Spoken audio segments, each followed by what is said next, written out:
I'm joined now by Democratic Congressman Mike Quigley of Illinois. He's a member of the House Intelligence Committee, which of course has been central to the impeachment investigation. Congressman, thank you for taking the time this morning.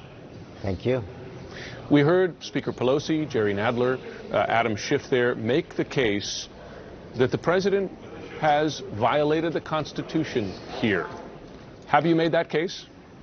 Oh, I think so. I think what they spelled out is the President of the United States subverted foreign policy, undermined our national security.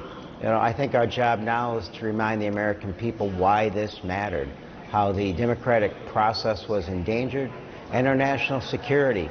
I think it's time to stress that Ukraine matters. Perhaps it's best to say what Zbigniew Brzezinski said some time ago, that Russia without Ukraine is not an empire, but with Ukraine subordinated and controlled, it is an empire. That threatens our national security. The president was willing to risk that by taking away critical military aid while they're at war, putting Russia at an extraordinary advantage. That's why it matters.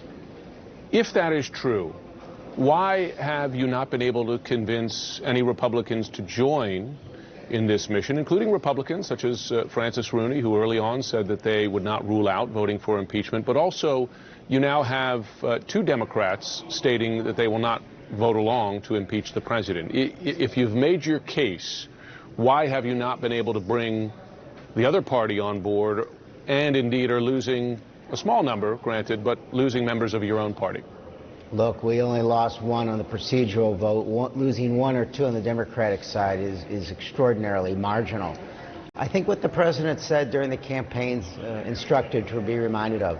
He said he thought he could shoot somebody in the street and still maintain his popularity with his base.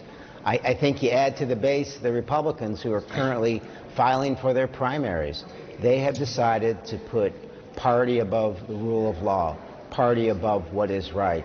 I would like to think that if the roles were reversed and a Democratic president had done this, we would do the right thing and move forward as we are now. There are some things that transcend party. I'd like to hope that some of my Republicans will get there.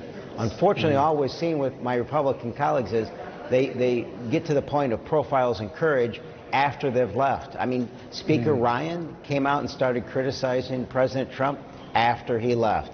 That's all too often the pattern. Let me ask you this, because listening closely to the proceedings just moments ago, Adam Schiff, Nancy Pelosi, Jerry Nadler made the case and said straight out the integrity of our next election is at risk, that the president is inviting foreign interference again. I wonder, as you speak to the American people here, and if you hear that in the background, that is a fire alarm test here in the studio, so no concern. But as you some cargo going by right now too. Can you tell the American people that 2020 is secure as an election, or are you concerned that it is not secure? Look, I was the sponsor of the House measure to put $380 million toward election security.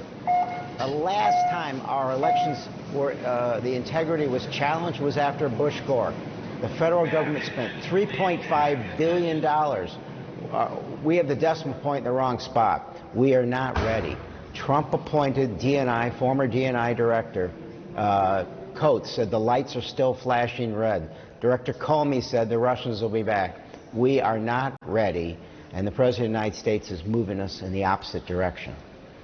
That was a remarkable statement to hear. We are not ready as a country to protect the next election. Concerning words. Congressman Mike Quigley, thanks very much. We look forward to speaking to you again. Once again, this is the Fire Safety Director speaking. And we'll be right back. Please disregard.